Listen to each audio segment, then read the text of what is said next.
They say revenge is a dish best served cold. He served at their lake house, with witnesses. His wife thought she was bringing her lover for a romantic weekend. What she didn't know was that he'd invited the lover's wife, his 3 children, timed their arrival to the exact moment he'd have his hands on her. The look on the lover's face when his 7-year-old ran through that door screaming, "Daddy," that image still made him smile. But before we get to what happened in those 48 hours, before we see the explosion, you need to understand how he discovered it, how he planned it, and whether a 12-year-old boy trying to hang himself was worth his revenge. Stay with me, because this gets darker before it gets better. 6 months before the lake house, he was comfortable, 42, architect, married 14 years to Jennifer, marketing executive, effortlessly beautiful, the kind of woman who turned heads without trying. No kids. They'd tried for years. Fertility treatments, failed IVF, the soul-crushing routine that empties your bank account and fills you with grief. Eventually they accepted it, or so he thought. They redirected everything into careers, travel, and the lake house. God, he loved that place. 3 hours north. Lake Mirror, private, surrounded by pines. He'd spent hundreds of hours renovating himself. New deck, stone fireplace, floor-to-ceiling windows facing the water. Their sanctuary, or it was supposed to be. Jennifer had grown distant, working late, gym-obsessed, taking calls in other rooms. Classic signs.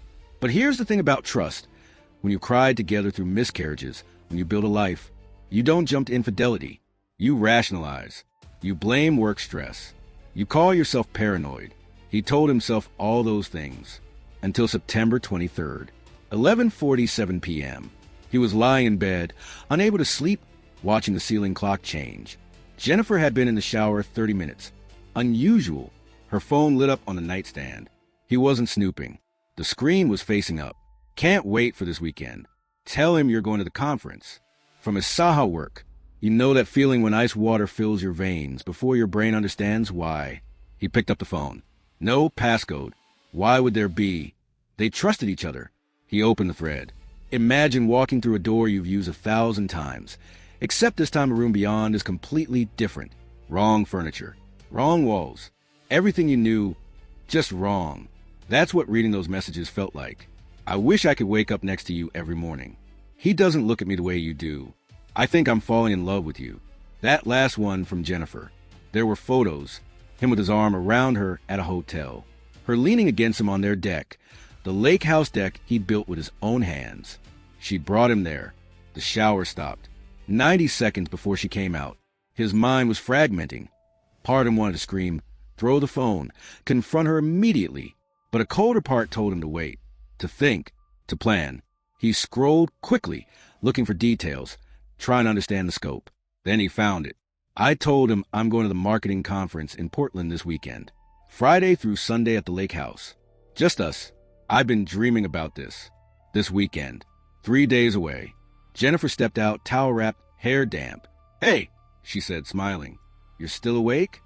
He placed her phone back exactly where it had been. "Couldn't sleep," he said. His voice sounded normal somehow. She climbed into bed, smelling like lavender and betrayal. Within minutes, her breathing deepened. Asleep, he lay there in the dark while his world rearranged itself into something unrecognizable. And he started planning. The next morning, he called in sick. Jennifer left at 7, kissing his forehead, telling him to rest. He watched her walk to her car, carrying the overnight bag she thought he hadn't noticed. The moment she turned the corner, he was on his computer. Isaha Brennan, LinkedIn, 2 minutes, Director of Digital Strategy. Same firm as Jennifer. 40 years old, generic corporate handsome, perfectly styled hair, teeth too white. But his profile picture stopped his heart. Him with his family. Blonde wife, warm smile. 3 kids, 7 to 12. 2 boys, a girl. All grinning like a toothpaste commercial. Caption, blessed beyond measure. Family is everything. So he wasn't just a cheater. He was a family man cheater. Posted about soccer games while texting his wife about getaways. Kissed his children goodnight before sneaking to hotels. His wife's profile next. Simone Brennan, elementary school teacher. Public social media filled with birthday parties. Family vacations. Genuine happiness that made his chest ache. She had no idea. Just like he'd had no idea. Here's what he realized sitting there, looking at those smiling children. He wasn't angry. He was furious. There's a difference. Anger burns hot and fades. Fury calculates, waits, and he had 3 days. You're probably wondering why he didn't just confront Jennifer. Therapy, divorce, normal, rational responses. Fair question. But you have to understand what he was feeling. It wasn't just betrayal. It was the lake house, her bringing him to the place he'd built, the lying every morning, the casualness. I've been dreaming about this. While he'd been lying awake, wondering why she seemed distant, planning date nights to reconnect, blaming himself. She'd been dreaming about weekends with him, in their bed, their lake house. So no, he wasn't interested in calm conversation. He wanted them to feel what he felt. That moment when reality stops making sense. That moment when you realize the person you trusted has been rewriting everything behind your back. He wanted to gift them that moment, together, with an audience. Wednesday afternoon, he created a fake email account and drafted a message to Simone Brennan. But he didn't send it immediately. Timing is everything. Thursday night, Jennifer packed openly. He watched from the doorway as she folded clothes, packed makeup, threw in the black lingerie he'd bought for their anniversary. The one she'd said wasn't really her style. Apparently, it was a Saha style. "What time are you leaving tomorrow?" he asked. "Around noon," she said without looking up. "Conference starts at 3. She zipped the bag, turned to him. "Are you sure you're okay? You've been quiet." "Just tired. Work stress." She hugged him, actually pressed her face against his chest like she meant it. "We should plan something when I get back," she said. "Maybe the lake house next weekend? Just us." The audacity. "That sounds nice," he said into her ear.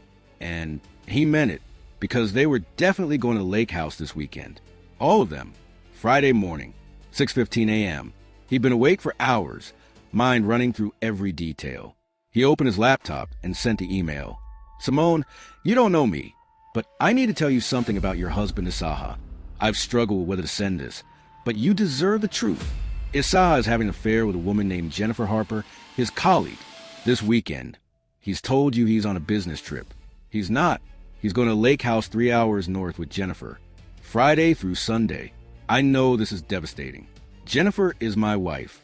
I'm attaching the address directions and gate code. If you want proof, they'll be there this afternoon.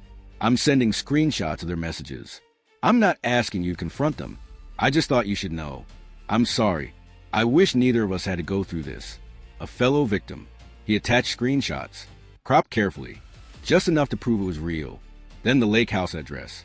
And press send. His hands were shaking. No going back now. 11:47 a.m. Jennifer came downstairs with her bag, jeans, and expensive white blouse. Hair down. Beautiful as always. "Okay," she said brightly. "I'm heading out." "Drive safe," he said from the couch, not standing. She paused. "You're sure everything's okay? You seem distant." "I'm fine. Just a lot on my mind." "Work?" "Yeah, work." She kissed the top of his head. "I'll text you when I get there." She walked to the door, pulling her roller bag. Stopped, turned around. "I love you," she said. And here's the thing that still gets him. She meant it, or part of her did. That's what makes betrayal devastating. It's not black and white. Jennifer probably did love him, in whatever diminished capacity, remained while loving someone else. But it didn't matter anymore. "I love you too," he said. She smiled and walked out. He waited until her car disappeared, then grabbed his keys. He gave Jennifer a 30-minute head start, then drove north. The route was muscle memory. Hundreds of times. Summer with Jennifer sleeping in the passenger seat. Winter with snow-covered roads. Fall when the leaves turned the forest into tunnels of gold and red. Today, early spring. Trees just beginning to bud. Sky that particular gray that meant rain later. Perfect. He'd been checking Simone's social media obsessively since sending the email. Nothing. No indication she'd seen it or what she planned. That was okay. He had a backup plan. He arrived at 2:17 p.m. Jennifer's car already in the driveway. Next to it, a silver Audi he recognized from Asaha's social media. He parked down the road, hidden by pines in a clearing he discovered years ago. Perfect for what he needed. Then walked back through the woods until he had a clear view, lights on inside, movement through the windows. 2 figures, close together. He checked his phone. Still nothing from Simone. 2:30 p.m. Waiting is its own torture. He sat on a fallen log about 100 yards from the house, hidden in trees, and waited, every few minutes checking his phone, refreshing Simone's Facebook, looking for any sign. Nothing. By 3 p.m., he started worrying. Maybe she hadn't checked her email. Maybe she'd seen it and decided he was insane.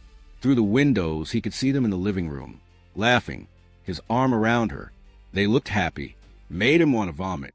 4:15 p.m. He was starting to accept Simone might not come, that he'd implement Plan B. Far less satisfying. Then his phone buzzed. Simone's Facebook update. Feeling determined. No caption. Just that one word. Determined. Posted 6 minutes ago. Which meant she'd seen the email. Believed it. Which meant he heard it before he saw it. Engine getting closer. Tires on gravel. Not just one car. 2. He stood up, heart hammering. Coming around the bend, gray minivan, followed by what looked like Simone's mother's car from photos. She brought reinforcements. The minivan pulled in and parked right behind Asaha's Audi, blocking it. Second car parked behind Jennifer's. Both engines off. 5 seconds of silence. The kind before an explosion. Then the minivan door slid open. 3 kids piled out. 2 boys around 9 and 12. Little girl, maybe 7. Pink jacket, stuffed rabbit. Simone stepped out of the driver's seat. Smaller than her photos. Blonde ponytail. Yoga pants, sweater. She'd been crying. Face blotchy, eyes red. But her expression, pure steel. An older woman got out of the second car. Late 60s. Gray hair. The kind of grandmother who bakes cookies and takes zero shit. Are you sure about this? The older woman asked. Simone didn't answer. Just stared at the lake house. At the lights. At the 2 cars parked there like evidence. Mommy, why are we at a lake? The little girl asked, hugging her rabbit. We're visiting Daddy, Simone said, her voice shaking. He's here. I thought Daddy was at work. One of the boys said, he is. This is his work thing. Lying to her kids the same way Asaha had lied to her, but not for much longer. Simone walked up to the front door. Kids followed, confused but obedient. Grandmother bringing up the rear, jaw set. Simone didn't knock. Tried the handle. Locked. She pounded on the door. Hard. Loud. Asaha opened the door. From his hiding spot, he watched like a movie. Inside, movement stopped. Jennifer and Asaha froze. Asaha moved to the window. Peered out. He saw his face change. Color drained in real time. He stumbled backward. Said something to Jennifer. She rushed to the window. Looked out. Even from this distance, he could see her hand fly to her mouth. Asaha. Simone pounded again. I know you're in there. Mommy, why are you yelling? The little girl asked, starting to cry. The door opened. Asaha stood there, white as paper. Jeans, t-shirt barefoot, hair messy. He looked at his wife, his kids, his mother-in-law. Simone, he said, voice cracking. What are you? How did I know? Simone's voice was ice. Someone sent me an email with screenshots of you and your whore planning this romantic getaway. Daddy, the older boy stepped forward. What's going on? Asaha couldn't speak, mouth opening and closing like a fish. Then Jennifer appeared behind him. Simone saw Jennifer and something snapped. You, she screamed. She lunged forward, but her mother caught her arm. Jennifer stepped back, face pale. I can explain. Explain. Simone laughed. That horrible, jagged sound. You're going to explain why you've been sleeping with my husband? Why you're here in a lake house when he told me he was traveling for work? The kids were crying now. All 3. Little girl sobbing into her grandmother's leg. Asaha finally found his voice. Simone, please. Not in front of the kids. Not in front of the kids. Simone's voice could shatter glass. You didn't think about the kids when you were texting her, did you? When you were lying about business trips. She turned to Jennifer, frozen in the doorway. How long? Simone demanded. How long have you been screwing my husband? Jennifer's eyes wide. Terrified. Oui. How long? 6 months. Asaha said quietly. The number hung in the air. 6 months, Simone repeated. She laughed again, that broken sound. While I was... She stopped, covered her mouth. While you were what, Simone? Her mother's voice sharp. Tell him. Simone shook her head, tears streaming. Tell him, her mother repeated. Simone looked at Asaha, this man she'd married. Father of her children. person she'd built a life with. While I was pregnant, she whispered. The world stopped. Even from where he was watching, hidden in trees, he felt the impact. What? Isaha said. I'm 12 weeks pregnant. Isaha? Simone's voice broke. I found out 3 months ago. I was going to tell you this weekend. I planned this whole surprise. She gestured at the grandmother. That's why my mom is here. She was going to watch the kids while we celebrated. Isaha looked like he'd been shot. You've been cheating on me, Simone continued, voice rising. While I was carrying your fourth child, while I was dealing with morning sickness and exhaustion, and wondering why you seemed so distant. Jennifer made a sound, gasp or sob. I didn't know, Isaha said. Simone, I didn't. You didn't what? You didn't know? Or you didn't care? The 12-year-old boy stepped forward, face red, angry. Dad, he said, voice shaking. Did you lie to us? Isaha turned to his son, opened his mouth, closed it. Did you lie to Mom? Are you cheating? The words sounded strange from a kid. Too adult. Too knowing. Sam, Isaha started. It's complicated. That's a yes, Sam said. He looked at Jennifer. Is this her? Is this the person you were with instead of us? Jennifer stepped back. I'm sorry, Jennifer said to Sam. To all of them. I'm so sorry. Sorry. Simone laughed bitterly. You're sorry? You destroyed my family and you're sorry. The grandmother was kneeling, holding all 3 kids, trying to shield them. But they were old enough to understand, old enough to know their father had done something terrible, old enough to remember this forever. This was the moment he stepped out of the shadows. Literally, he emerged from the tree line and started walking toward the house. Jennifer saw him first. Face went from pale to paper white. Hand gripped the doorframe. No, she whispered. No, no, no. Isaha turned, saw him approaching. Who? He started. That's her husband, Simone said, looking at him with a strange expression. Part fury, part gratitude, part horrified understanding. He walked up the driveway, past the cars, past Simone and her mother and crying children, stopped in front of Jennifer and Isaha. Hi, honey, he said to Jennifer, voice calm, pleasant even. How's the conference? Jennifer couldn't speak, shaking. Isaha found his voice. You're Jennifer's husband, he finished. Yes, we haven't met officially. Isaha, though I feel like I know you pretty well after reading all those texts. His face went gray. You sent the email, Simone said behind him. Not a question. I did, he confirmed, not turning.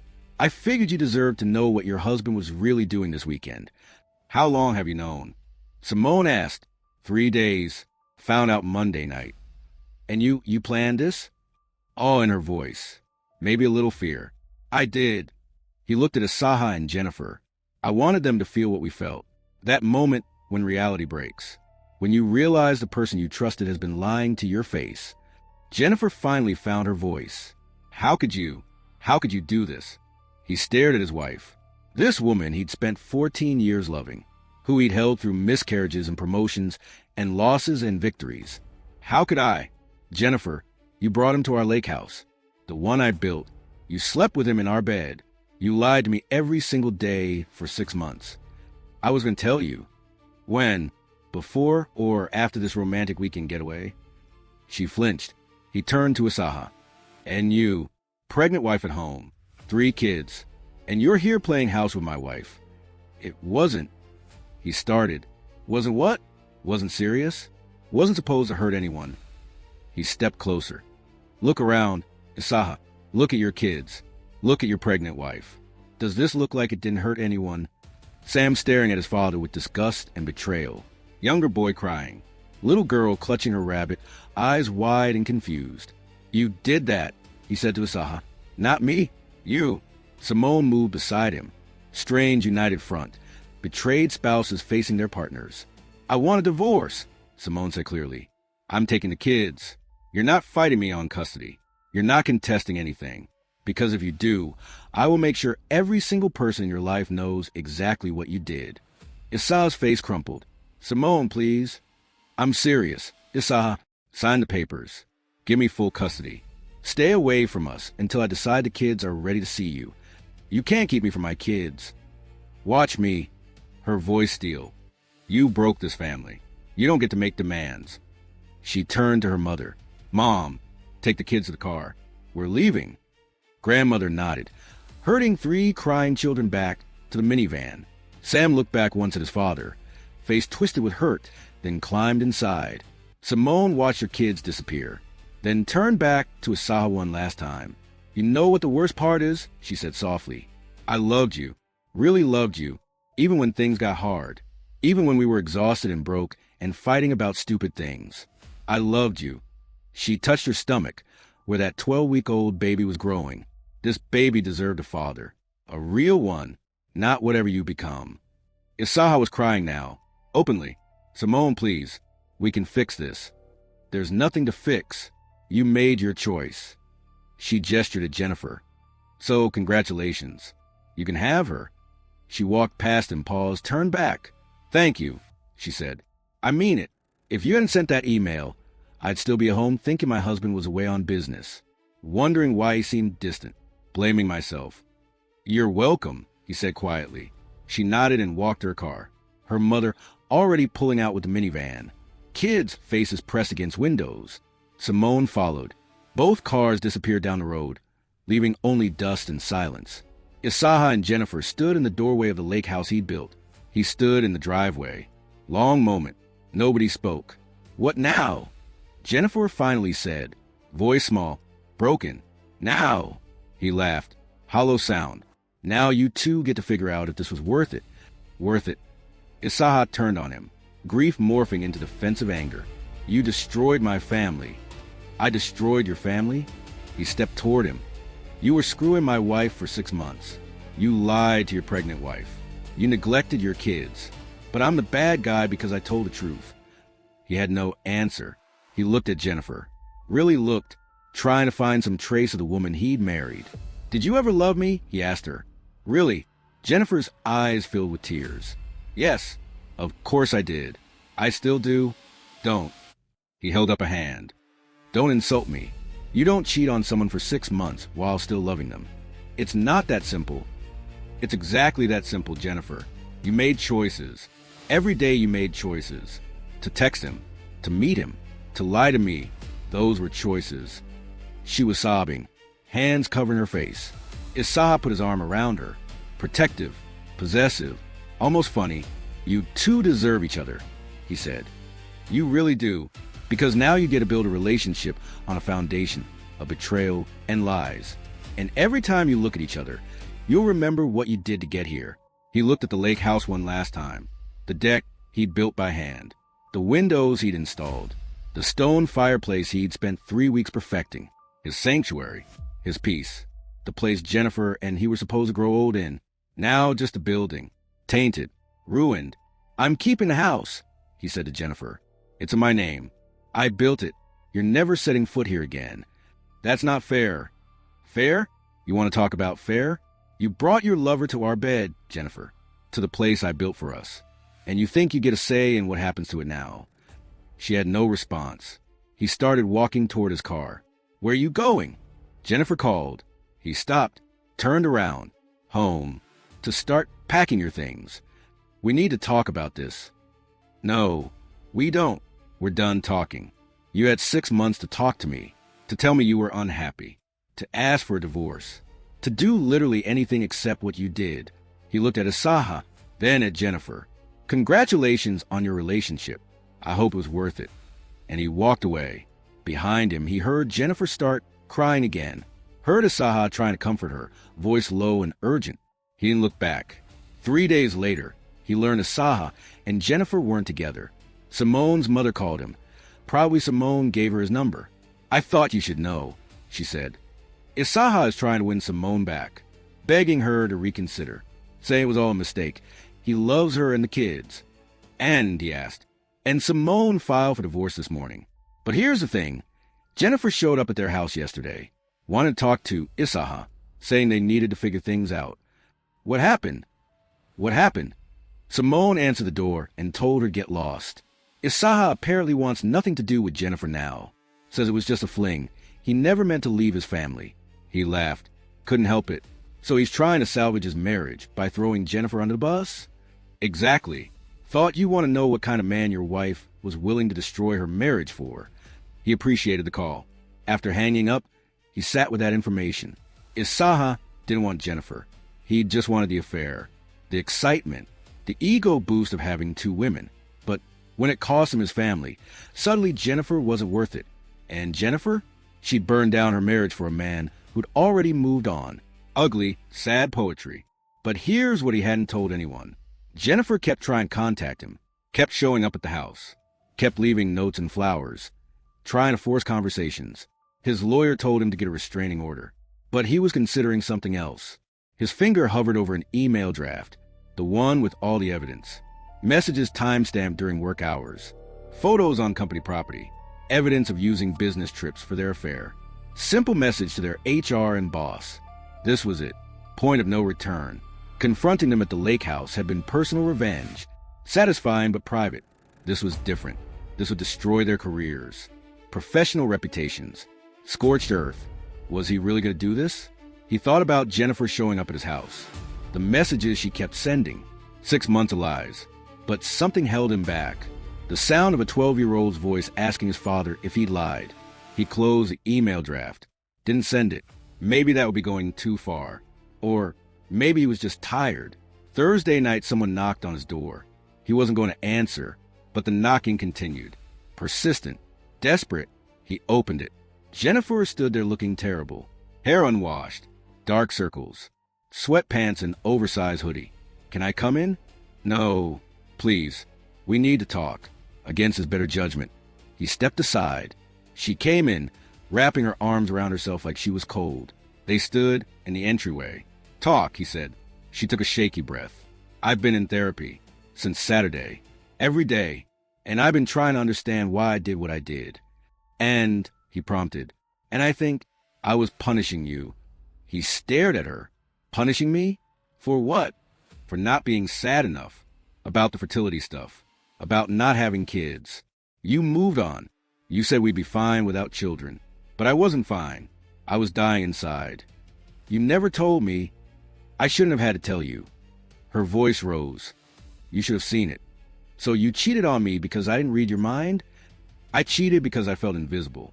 Because every time I saw Asa with his kids, I felt like I was looking at what you couldn't give me. The words hung like poison. That's not fair, he said slowly. We couldn't have kids. That was a medical issue, not a failure on my part. I know that logically, but emotionally I blamed you. He looked at his wife. Really looked. Why didn't you talk to me? Because you were so positive. So we'll get through this together. And I felt like if I told you how much I was struggling, I'd be letting you down. So instead, you slept with Asaha for 6 months. She flinched. I'm not justifying it. I'm just trying to explain it. They're the same thing, Jennifer. Silence. Issa ended things. Jennifer said suddenly, I know. He said it was a mistake, that he loved Simone. She laughed bitterly. Turns out I destroyed my marriage for someone who was just using me. I could have told you that. Why are you here, Jennifer? What do you want? She looked up with red, desperate eyes. I want you to forgive me. I want us to try again. Go to counseling. Rebuild. He almost laughed. You're insane. No, I'm not. People come back from affairs. Jennifer, stop. Just stop. This isn't fixable. Why not? Because I don't love you anymore. The words came out flat. Matter of fact. True. He'd realized it somewhere in the past week. The love he'd had for Jennifer, that deep abiding love that survives arguments and bad days and hardship, had simply evaporated. Gone. Like it never existed. You don't mean that? I do. I look at you and I feel nothing. No love. No hate. Just nothing. Tears streamed down her face. That's worse than hate. I know. Please. Please don't give up on us. You gave up on us 6 months ago. You just didn't tell me. Jennifer wiped her face. Straightened up. There's something else. Something you should know. What? I'm pregnant. The world stopped. What? I'm pregnant. 8 weeks. Found out 3 days ago. His mind racing, calculating. 8 weeks ago was... It's not Asaha's, she said quickly. We always use protection. It's yours. His. A baby. The thing they'd wanted for so many years. Cried over. Spent thousands trying to achieve. And now... In the middle of their divorce, in the wreckage of their marriage. You're lying. I'm not. She pulled out her phone, showed him a photo of a pregnancy test. 2 lines, then what looked like an ultrasound image. I have a doctor's appointment next week. You can come if you don't believe me. He couldn't speak, couldn't think. A baby, their baby. This changes things, Jennifer said. Voice hopeful now. Urgent. Don't you see? This is what we always wanted. We can make this work. Stop. Stop. This doesn't change anything. How can you say that? We're gonna have a baby. You're gonna have a baby. I don't know what I'm going to do yet. Her face went white. What does that mean? It means I need time to think about what I want, about whether I can be a father to a child with you. You don't have a choice. I have every choice. I can choose to be involved or not. I can choose to fight for custody or walk away. She stood there shaking. I thought, when I told you want to work things out. A sign of what? That 8 weeks ago, before everything exploded. We had sex and you got pregnant? That's biology, Jennifer, not destiny. We tried for so long. I know, and now it's happening at the worst possible time. That's not a sign. That's just cruel irony. Jennifer sank down onto the floor, back against the wall. I've destroyed everything. He didn't disagree. You should go. Where? I have nowhere to go. That's not my problem anymore. She left. That night, Issa showed up at his door. He saw him through the window, pacing on the porch, agitated. He didn't answer. I know you're in there, he shouted. Open the door. He stayed back, out of sight. My son tried to kill himself. Isa's voice cracked. Do you hear me? Sam tried to hang himself in his bedroom yesterday. Simone found him just in time. Ice water filled his veins. No. He's in the hospital now, in the psych ward, because of what you did. Because you needed your revenge so badly that you traumatized a 12-year-old kid. He couldn't breathe. You wanted to hurt me? Congratulations. You destroyed my family. Are you happy now? Is this what you wanted? He sank down onto the floor, back against the wall. Sam, that angry, hurt boy at the lake house. He tried to kill himself. His therapist says he's suffering from acute traumatic stress, from witnessing his father's affair, from having his entire understanding of his family shattered in one moment. And you know who caused that moment? You. Tears were streaming down his face. I hope you can live with yourself. I hope every time you look in the mirror you remember that you nearly killed a child with your need for revenge. He heard footsteps retreating. Car door slam. Engine start. He was gone, but his words remained. All he could see was Sam's face, the anger in his eyes at the lake house. And now he was in a hospital because he'd tried to end his life, because of how he'd forced Sam to witness it. He'd done that. He wanted Asaha and Jennifer to feel his pain, but accomplished it by inflicting pain on innocent children, children who would carry that trauma forever. The next morning, Simone called. Sam is alive, she said flatly, in case you were wondering. Simone, I'm so... Don't you dare apologize to me. Apologize to Sam when he gets out, if he ever wants to hear from you. You never meant for a child to try to kill himself. No, I'm sure you didn't. But you didn't think about him at all, did you? You were so focused on hurting Asaha that you didn't stop to consider what witnessing that confrontation might do to a 12-year-old. She was right. He had no defense. His doctor says he'll need months of therapy, maybe years. He has to relearn how to feel safe, how to trust people. What can I do? He asked desperately. Nothing. You can do absolutely nothing. You've done enough. Long pause. I'm only calling because I wanted you to understand the full consequences of your revenge. Sam nearly died. My younger children are having nightmares. I'm pregnant and stressed. Our entire family is shattered. I know. And Asaha? Isaha is a wreck. Yes, he cheated. Yes, he lied. But watching his son in a hospital bed with marks on his neck, that's broken something in him. She paused. So, congratulations. You got your revenge. I hope it was worth it. She hung up. He looked at himself in the mirror. Really looked. The man staring back was a stranger. Hollow eyes, unshaven, gray skin. A man who'd been so consumed with revenge he'd nearly killed a child. 3 days later, he did something he probably shouldn't have. Went to the hospital. Not to see Sam. They wouldn't let him. But to the waiting area. asked a nurse to deliver a letter to Simone. Simone, I know you don't want to hear from me. I know nothing I say can undo what I've done. But I need you to know that I'm sorry. Truly, deeply sorry. I was so focused on revenge that I didn't think about your kids. I didn't consider what witnessing that confrontation would do to them. I thought I was delivering justice, but what I actually delivered was trauma. Sam's hospitalization is on me, not on Asaha. Me. I could have handled this differently. I should have. If Sam ever wants to talk, if he ever needs to yell at me or tell me how much he hates me, I'll be here. I'll listen. I'll take whatever he needs to give me. I'm so sorry. The nurse took the letter, said she'd make sure Simone got it. He sat in that waiting room for 2 hours, hoping Simone might come out. She never did.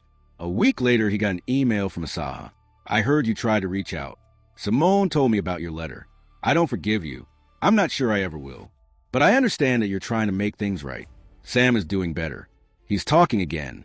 His therapist says he's processing the trauma. It's going to take time, but she thinks he'll be okay eventually. I'm not okay. Simone and I are still getting divorced. My kids barely speak to me. I've destroyed everything that mattered, but I'm trying to own that, to accept responsibility for my choices. You did the same thing I did. You hurt innocent people because you were in pain. The difference is you're recognizing it now. I don't know if that makes you better than me, but it makes you better than who you were a month ago. I guess what I'm saying is, I don't forgive you, but I don't hate you anymore either. We're both just people who screwed up. Isaha, he read it 3 times, then wrote back, "You're right, we both screwed up, and neither of us can undo it. I hope Sam continues to heal. I hope your kids can forgive you someday. I hope we can both figure out how to live with what we've done." For months after everything exploded, here's where everyone ended up. He and Jennifer are divorced. Finalized last week. The baby, a girl, is due in 3 months. Paternity test confirmed she's his. He's planning to be involved. Set up a nursery in the spare bedroom. Read books about co-parenting. He's trying, but he's not with Jennifer. He can't be. Too much has happened. Too much trust broken. Isaha and Simone are also divorced. He gets supervised visitation with the kids once a week. Sam is still in therapy, but doing better. Back in school. The marks on his neck have faded, but the mental ones will take longer. Simone had her baby. A boy. Healthy. Isaha isn't listed on the birth certificate. She's raising him as a single mother with help from her own mother. Jennifer and Isaha don't speak anymore. The affair ended as quickly as it started once reality crashed in. He still thinks about the lake house.